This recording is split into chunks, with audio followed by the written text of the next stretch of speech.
God. Thank those who come to us to the Most High God this morning. God bless you. You are welcome this morning. I want to appreciate every one of you worshiping with us for the first time. I pray that as you have come, you have a divine encounter in His presence in the name of Jesus. This morning we have in our midst Pastor Peter Yakubu. Is a senior pastor. He's a senior pastor of Prevailing Life Ministry in Nigeria, and he goes all over the world to preach the Word of God. Why don't you welcome him this morning? Let's rise up and welcome him.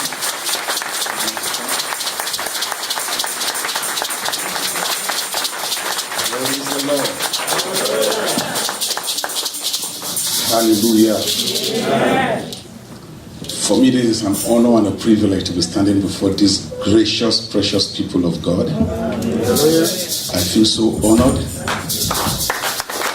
I want to thank you for the privilege. And very, very sincerely and humbly, I like to celebrate our pastor.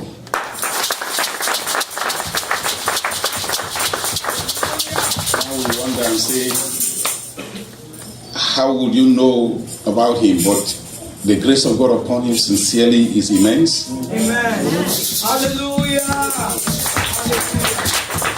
And I count you blessed to be under his shepherdship. So please join me to celebrate him. I celebrate all the leadership in the house. All the leadership is celebrated. Celebrate our mama, we celebrate everyone. And we celebrate the choir. All the powerful songs. Amen. Praise the Lord. God will bless you. Amen. And you see, there are ways to know. Some places you go to, you feel some weight. You know you need to break the weight to lay down the glory. Some places you go to, you just flow into the presence of God. I feel praise the name of the Lord. Lift your hands and say, Father, bring down your glory. Bring down your glory. Pray. Just open your mouth and lift up to us. Lord, I need your glory. I need your touch upon my life, Lord. Lord, I need a renewal of my strength. Oh Lord, visit me today. Restore me back, oh God, to where I ought to be. If I have fallen from any part of your call, Lord, take me back. Do with me, oh God, what you have ordained to do with me. Take me back, oh God, to the place of honor and glory. And we pray, oh God, bring down your glory. In Jesus' mighty name.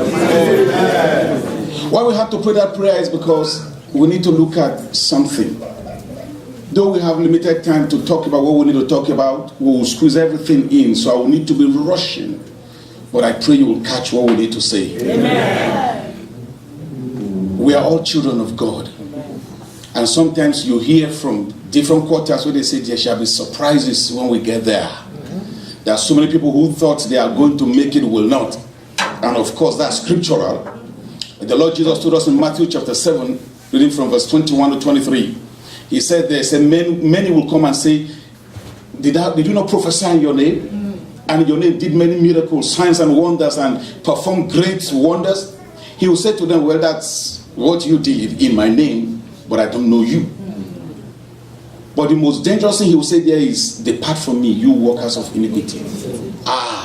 Someone say, Lord, don't say that to me. Lord, don't say that to me. But there's a very, very dangerous scriptures in the Bible that I fear most, which is in Matthew 7:21. He said, not all who call me Lord, Lord. It scares me. So that's why today we want to just help ourselves to really put ourselves back on course. Because he wouldn't have called us by grace and put us under his roof just for us to waste our time. It's okay if they are out there, even if God has called them and they have refused. You know, he said, many are called, only few are chosen. May we be among the few. Amen. And God will guide us. Amen. God will keep us. Amen. In Jesus' name. Amen. God bless you. Take your seats.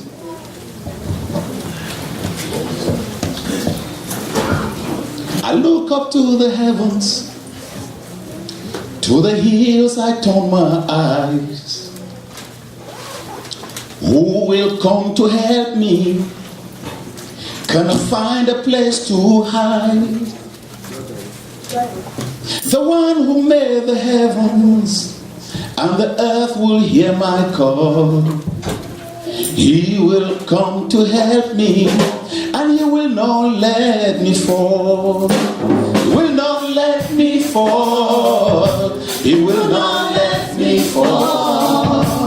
He is never weary. He will not let me fall.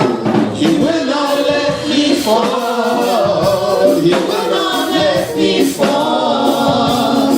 He's never weary. And he will not let me fall.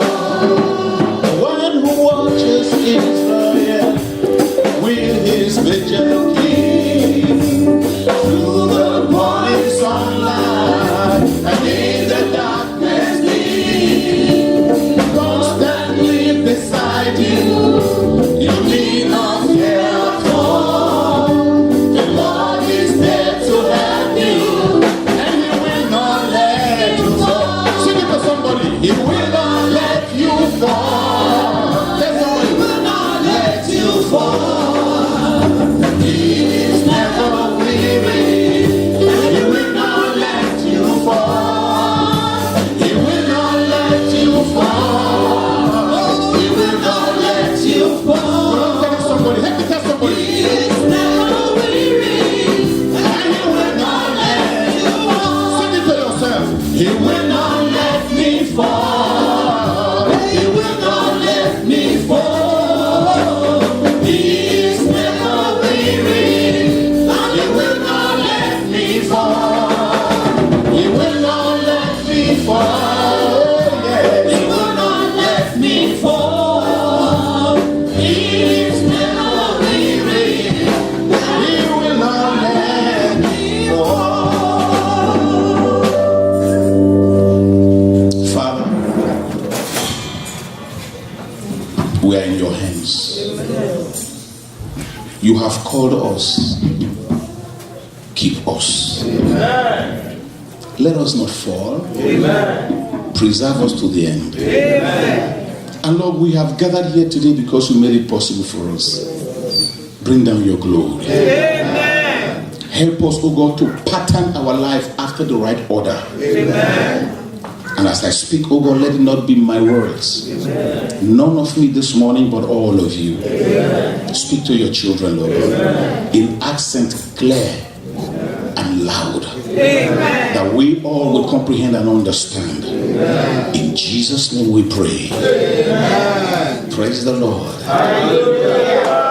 Yes, go ahead and give God a big clap.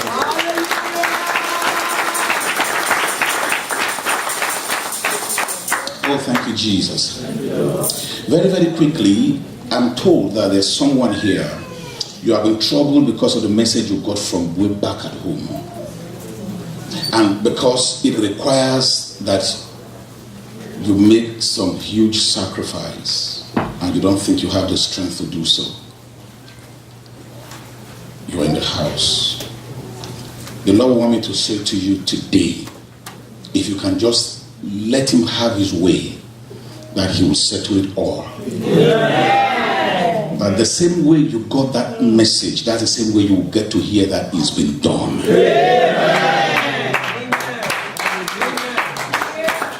There's also a woman in the house, troubled. And your trouble is not too far-fetched. It's marital.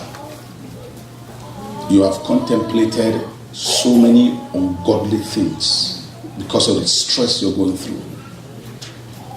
And right now you are at the verge of breaking and concluding in doing what you shouldn't do. I have a word for you. Don't do it. Today, this day, the Lord will fight for you. Yeah. The healing power of God is already at work in the house. Amen. If you're walking in here sick in your bodies, begin to expect the healing power of God. Yeah. Because somebody here already, I don't know if it's a tumor or a cyst, but it gives you some pains in the lower part of your abdomen. if you can just try and feel it now, you will feel the heat of God's presence. God is already at work in your life. By the time we are done, go check your life, go check your bodies. God has healed you. That amen is partly born again. Thank you. Because we need to rush and we need to squeeze everything within the few minutes that we have, I will give us a background of what I want to talk about. But I want you to lift your right hand up again and say, Father, bring down your glory.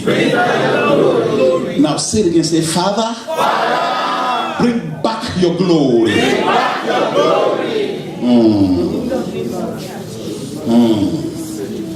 There was a time in the history of Israel.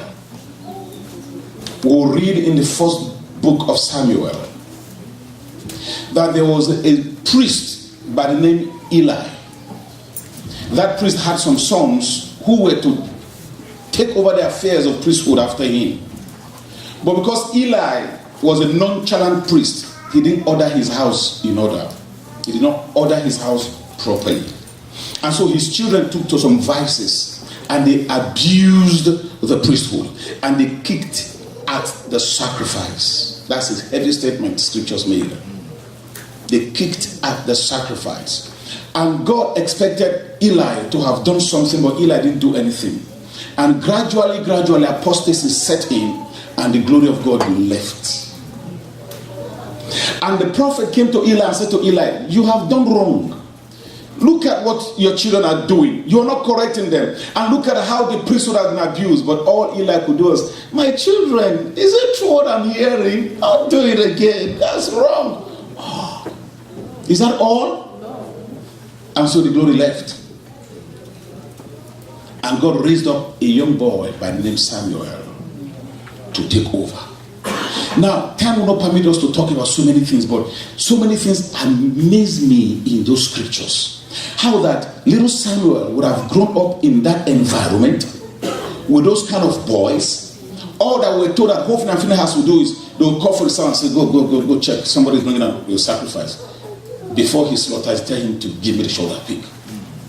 And they'll say, okay, we'll give it to you raw, but let's burn the fat. Come on, give it to me, otherwise I'll take it by force. Now, don't be surprised if within that period they had also sent Samuel a couple of times to go and do the same thing. There were temple prostitutes there. Some women would come in there to offer sacrifices and then the priest would go and begin to lie with them. It's not impossible that they would have sent Samuel and said to Samuel, just go call that person there for me. And Samuel would have done because he was such an obedient boy. But at the end of the day, he never took to any of their ways. God raised him. Eli died. Hophni and Phinehas died. But before they died, the Bible said the children of Israel went to battle and the Philistines defeated them. So they said, no, this cannot be. We are God's people. So they came back and they sent for the Ark of the Covenant. And when the Ark got to the camp, they shouted, oh, the glory has come. The glory has come. The shout was so heavy that the earth trembled. And the Philistines were afraid. They said, the gods have descended. The gods that delivered them and destroyed Egypt have come into their camp. They were afraid. But they strengthened themselves. They equipped themselves as men. And they still went into the battle and they beat Israel severely. To the point that about 30,000 men died. And they took the ark. People of God, that's more than horrendous. The ark of God represented the presence of God. It represented the glory of God. They took the ark to themselves. My conclusion was God had left them. After all, the Bible said in those days there were no open visions. There was no longer the voice of God. God had withdrawn. So they took the emblem, the semblance, the ark that portrays the presence of God, and they took it with them, implying that God had left Israel. But because God had rested on that ark, of course, the ark devastated the Philistines, caused trouble to them because of the presence. You know, God had told us in Romans, he said his gifts are without repentance, and he doesn't withdraw his presence fully. So Sometimes there were some of us, no, not us, some people would have manifested God and then went into apostasy or whatever, and God has departed, but they still manifest the gifts and they think God is still with them. Even when God is gone, like Samson. Scripture says Samson did not know that the spirit had departed. So he rose up and said, I will shake myself like us other times. But he didn't know that no more. Some people still preach. Some people still carry Bible. Some people still pray in tongues. But the glory may have left them and they don't know. So they took the ark. If God was still there, there would never have been an occasion for them to carry the ark. You know why? Israel would have defeated them. When God was with them, they never needed to carry the ark with them. They go to battle and they win. But because God had left them, they wanted to just, okay, let's bring the ark with us. And they did. But even then, they were still defeated. That was a clear sign that even though they had the ark, they didn't have God anymore.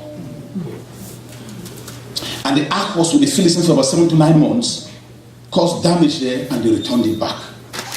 Read the Bible, you understand how they took it back. You'll find all of this story in 1 Samuel chapter 3, chapter 4, chapter 5.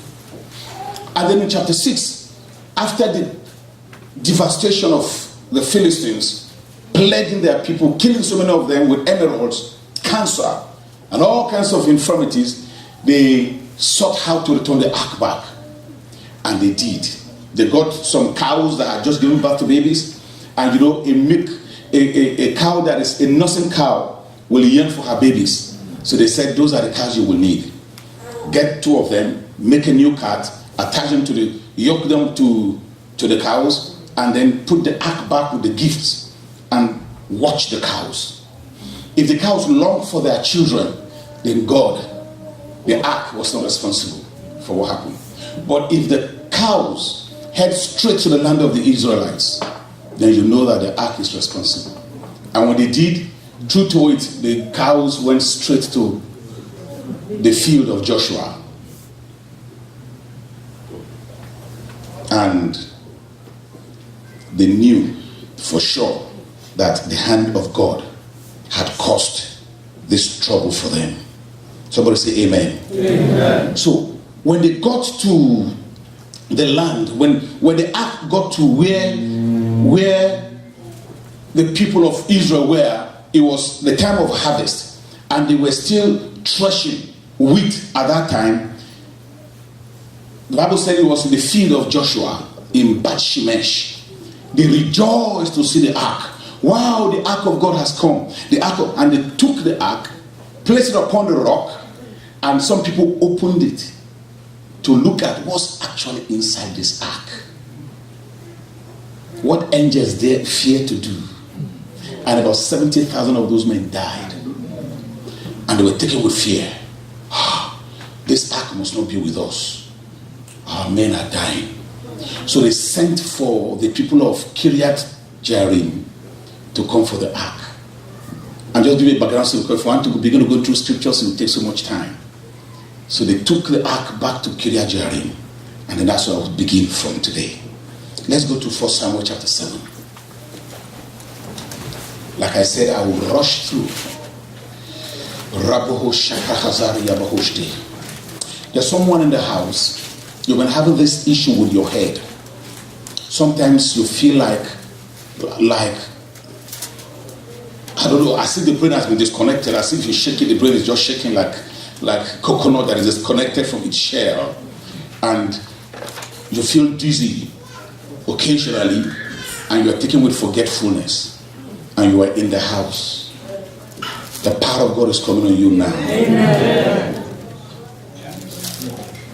And there's restoration. Amen. There's someone, oh God help me, thank you Jesus. Someone say thank you Jesus. Thank you, Jesus. Someone here, your basic cry is your child. You're just wondering who did this to your child. What has befallen your child? Why is your child taken to this issue? You're so concerned about your child.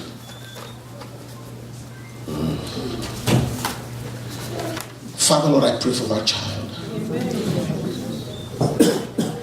Gladden the heart of this your child here. Amen. Restore our child back. Amen. In Jesus' name. Amen. If you can just trust God truly, I see the child being restored back fully. Amen. Coming back mentally and fully in order. Amen. Are we in 1 Samuel chapter 7? Yes. All right, let's take it from there, from verse 1. And the men of Kiriath Jearim came and took up the ark of the Lord and brought it to the house of who? They brought it to the house of who? Abinadab. I want to hear that name properly. Abinadab. They brought to the house of Abinadab on the hill, and they consecrated his son who? Eleazar. The son who? Eleazar, to have charge of the ark of the Lord. Eleazar was to have charge of the ark of the Lord. From the day that the ark was lodged at Kiriath Jearim, a long time passed. Maybe I should go with you to, I should read the King James with you. A long time passed, some how many years? 20 years. How many years? 20 years. 20 years, and all the house of Israel lamented after the Lord. Somebody say, thank you, Jesus. Thank you, Jesus. 20 years, the ark was in the house of a man called Abinadab. And they consecrated his son called Eleazar to watch over the ark. And the ark was there. Now remember, at this time, Samuel was still a young man.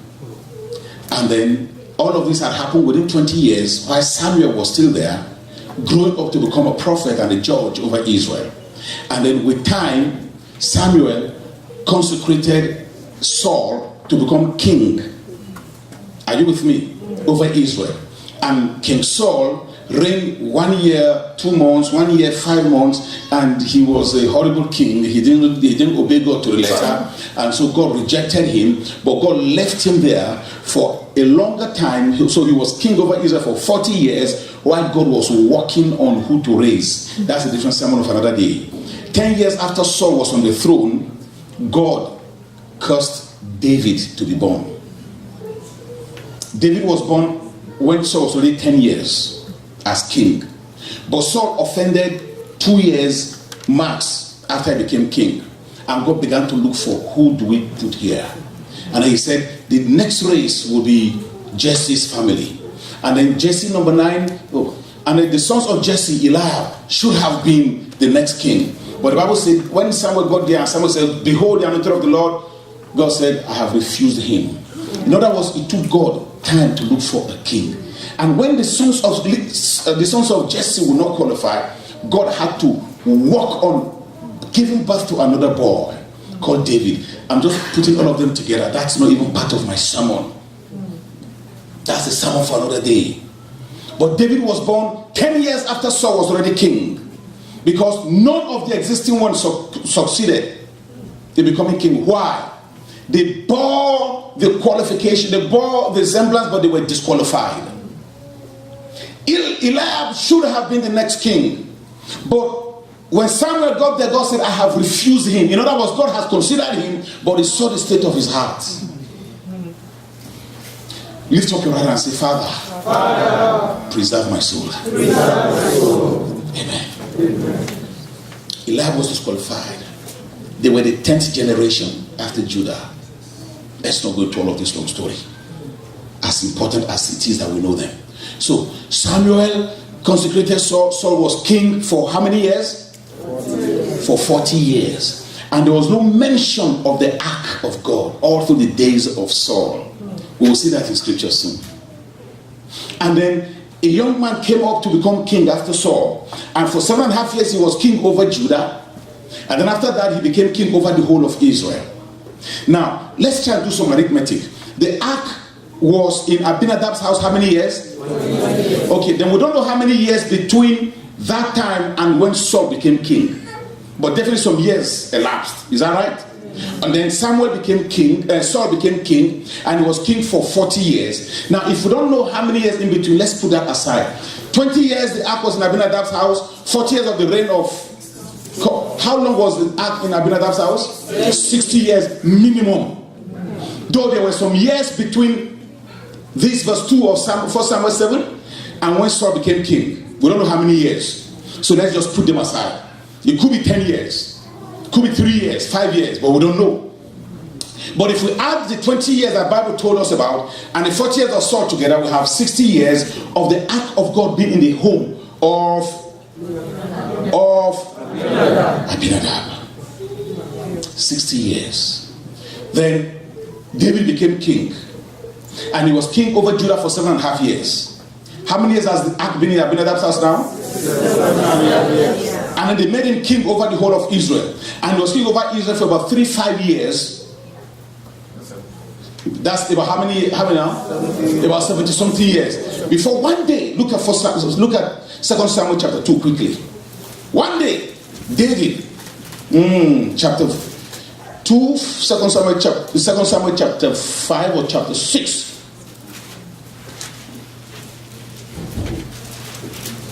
Are you there? 2 Samuel chapter 6. Are we there? 2 Samuel chapter 6. The Bible said, taking it from verse 1. Again, David gathered together all the chosen men of Israel.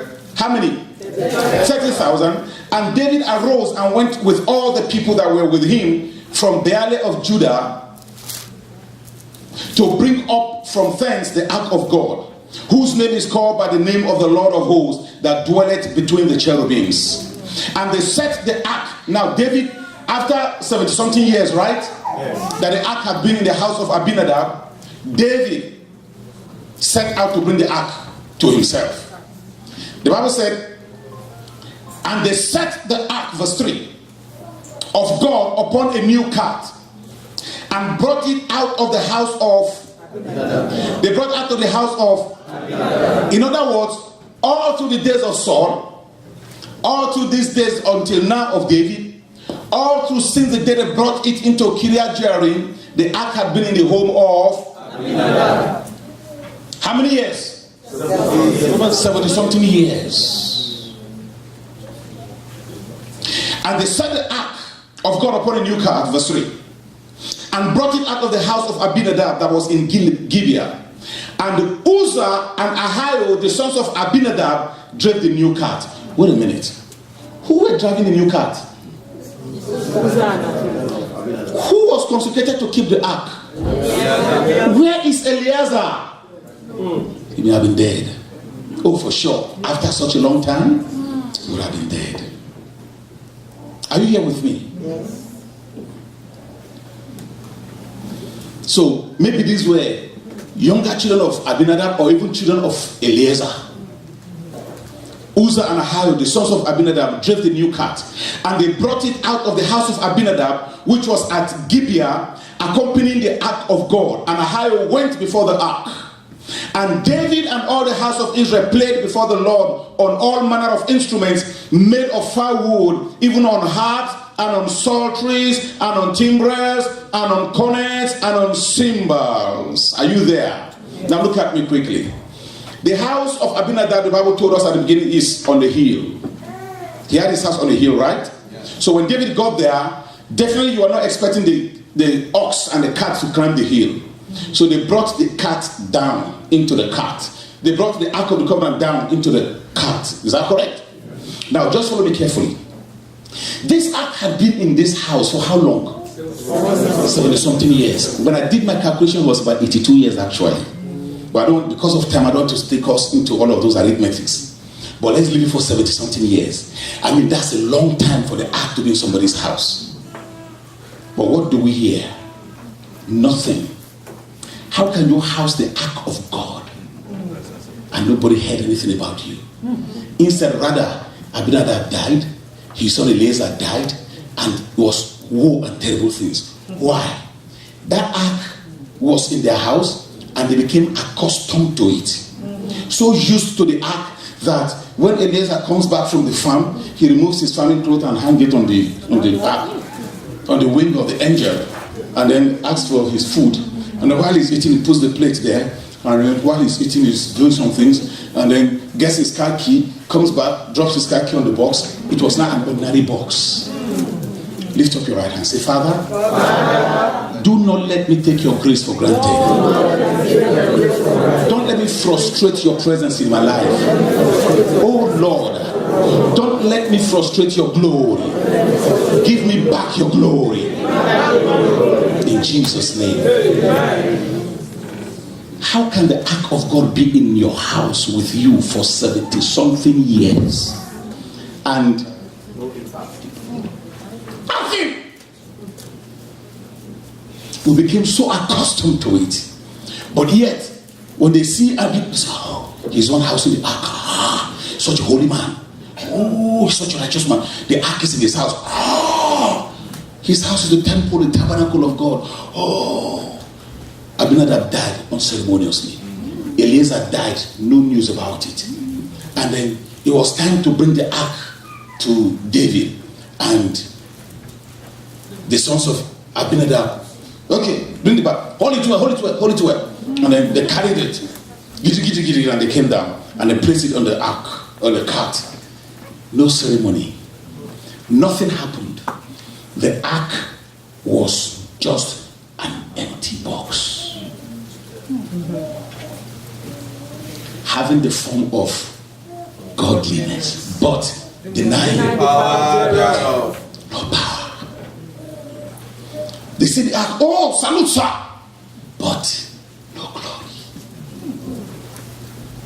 Oh, don't you know, brother? Oh, that chief usher, that brother, so that sister, oh, that praying sister, that sister, oh, bearing the form of godliness.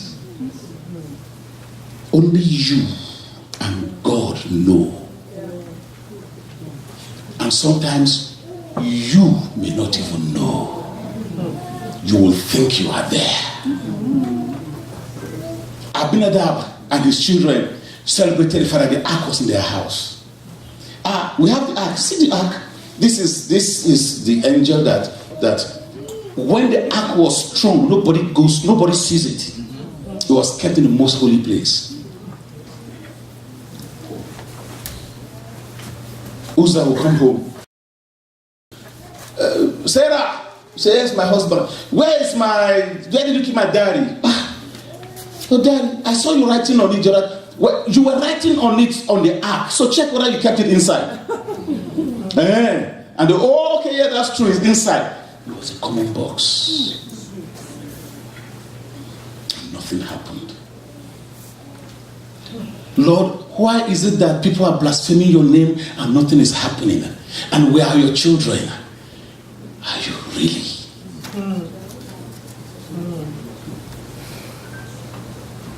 Lord, the psalmist said, he said in 79 verse 4, he said, we see not our signs. Psalm 74 verse 9, he said, we see not our signs. There is no more a prophet. No one knows how long. We see not our signs. Where be the power that our fathers told us about? What are the signs? What are the miracles? We see not our signs. But the glory is coming back today. Amen.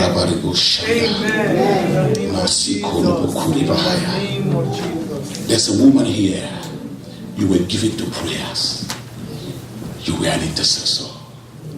You know you were called. You are called to be an intercessor. But the cares of life have choked your prayer life out of you. God is asking me to call you back to the place of prayer. Amen. Return, he says, to the place of prayer. Whoever you are, return. Oh, thank you, Jesus. Let's run up quickly. So they took the ark. Hold it. Be careful. Don't break the wing of the angel now. Easy. Okay, just keep. And they carried it out. And that's the ark. The glory of Almighty God. And they brought it down and adjusted the cart and they placed it upon the cart. So, all right, Uzzah, you sit with the cart. Sit with the cart. Ahio, all right, go. And David, in his innocence, did not know anything. He only loved the Lord and his heart was poured out to God. And see what David did.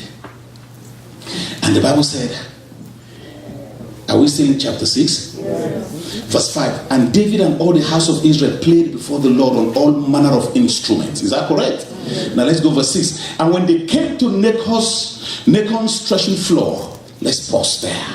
When they began to, what did David do? They played all manner of instruments. Our God is a God of celebration. 7 feasts he has ordained for the year. He likes to hear noise of joy. Our God is a God of feasting. Our God is a God of joy. Now, David knew that. So when David brought down the ark, he began to praise God. David employed people who would just be praising and thanking God for 24 hours. I can show that in scripture if we had the time.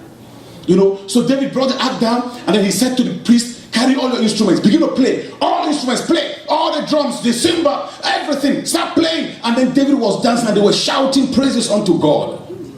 And Psalm 20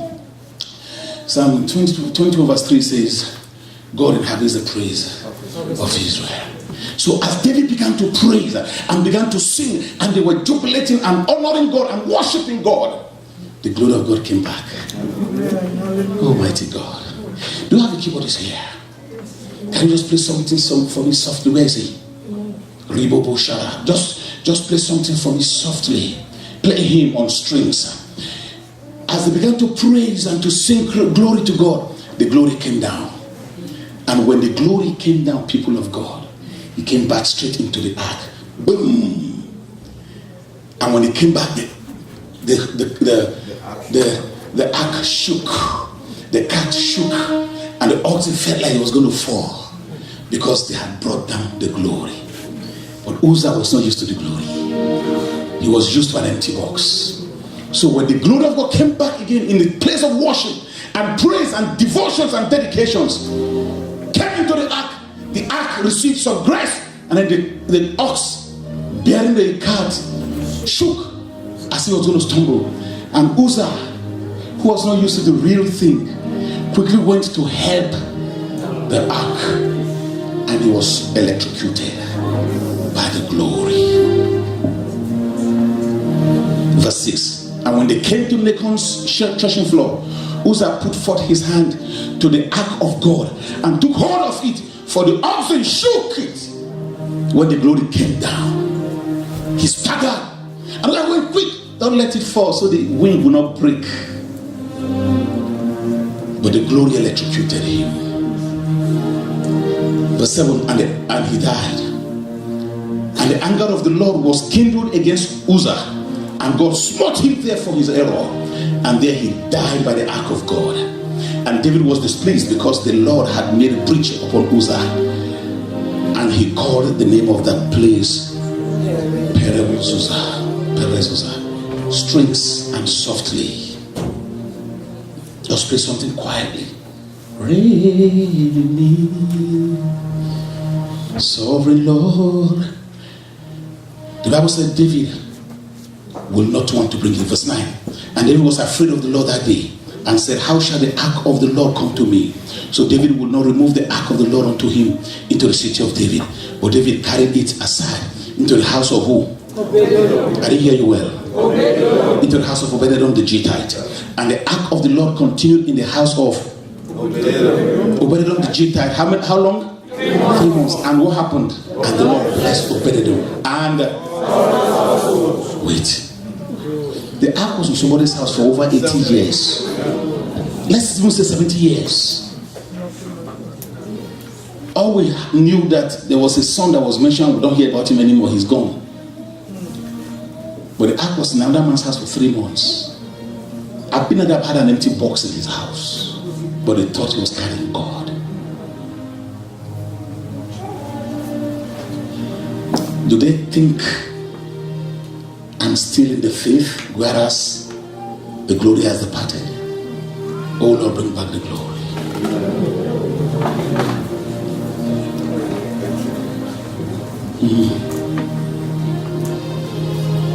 Play, oh Lord my God, I will also wonder.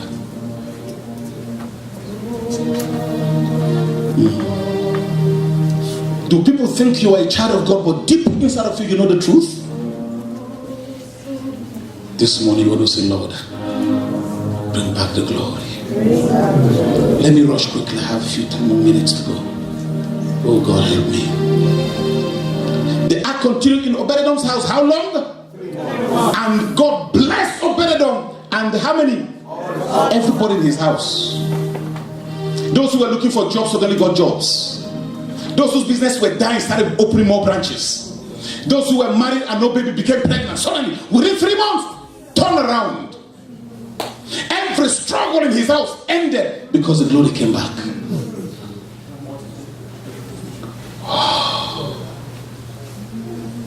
And it was to King David, verse 12, saying, the Lord had blessed the house of Obed-Edom and all that pertained unto him because of the ark of God. So David went and brought up the ark of God from the house of Obed-Edom into the city of David with gladness. At first, when Uzzah died, David went, no, this ark must not come to me. It wasn't. Hey, what's your name? Obed-Edom, take it to his house. If it dies, just abandon the ark there. Take it there. But when he heard that instead God has blessed him, he said, oh really? Bring it back to me. I close here. David didn't know something, but he learned it here. First Chronicles. First Chronicles, chapter 13. Very quickly. Oh, thank you, Jesus. Verse 1. I read. And David consulted with the captains of thousands and hundreds, and with every leader. And David said unto all the congregation of Israel, if it seem good unto you, and that it be of the Lord our God, let us send abroad unto our brethren everywhere that are left in all the land of Israel, and with them also to the priests and the Levites which are in their cities and suburbs, that they may gather themselves unto us. And let us do what? Bring again the ark of our God to us. Let us bring back the glory. For we inquired not at it when? That confirms that for the whole of 40 years, the ark remained at Abinadab's house. So you understand the arithmetic with it, right? Nobody mentioned the ark in the days of Saul. It was a non-existent thing. He said, for we inquired not at it in the days of Saul. And all the congregation said that they will do so, for the thing was right in the eyes of all the people. So David gathered everybody together and said to them, let's bring back the ark. Let's bring back the ark.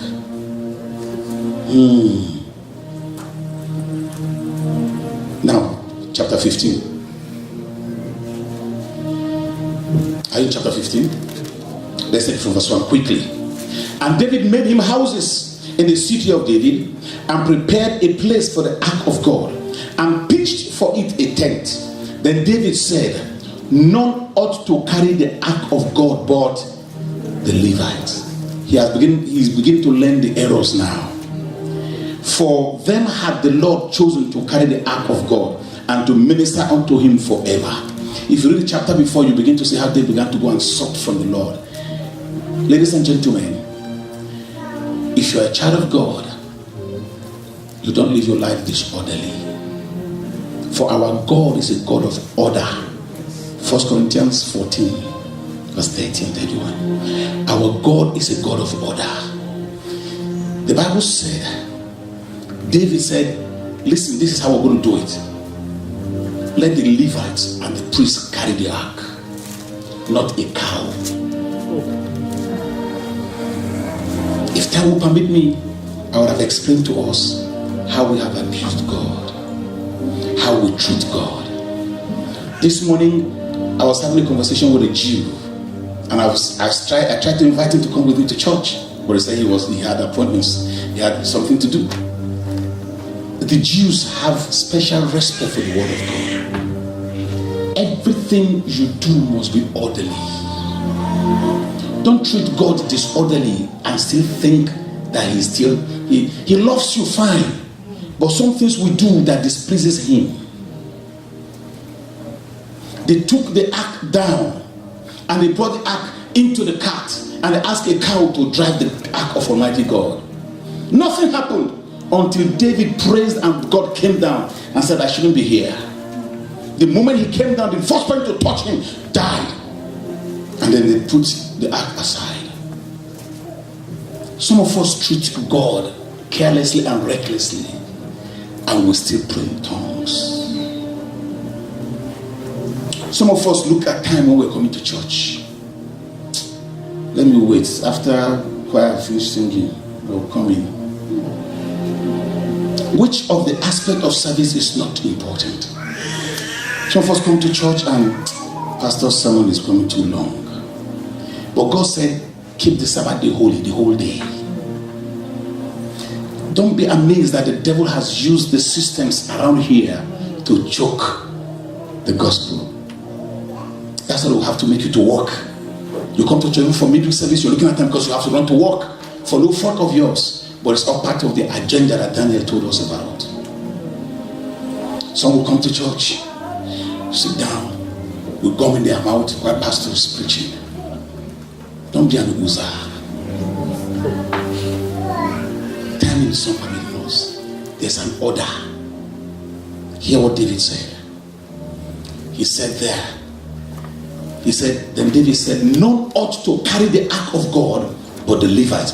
For them had the Lord chosen to carry the ark of God and to minister unto him forever. There is an order to carry the ark. Let's read quickly. And David gathered all Israel together to Jerusalem to bring up the ark of the Lord unto his place, which he had prepared for it. And David assembled the children of Aaron and the Levites, of the sons of Kohath, Uriel, blah, blah, blah. All of them. He brought them all together and asked that they should do it according to the order.